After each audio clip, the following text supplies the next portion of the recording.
ভারতীয় ক্রিকেটের আধুনিক যুগে টি-20 ফরম্যাট যেন এক নতুন বিপ্লবের মধ্য দিয়ে যাচ্ছে। আর এই বিপ্লবের অন্যতম কাণ্ডারি হয়ে উঠেছেন তরুণ ওপেনার অভিষেক শর্মা।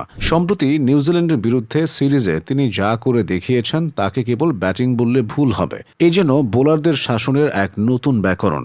৮বার ইনিংসের প্রথম বলেই ছক্কা হাঁকিয়ে তিনি ক্রিকেট বিশ্বকে চমকে দিয়েছেন। ক্রিকেট প্রেমী থেকে শুরু করে কিংবদন্তি ক্রিকেটার সবার মনে এখন একটাই প্রশ্ন, কিভাবে এই অসাধ্য সাধন করেন তিনি? কি সেই জাদু যা প্রথম বল থেকেই তাকে গ্যালারিতে বল পাঠাতে সাহায্য করে?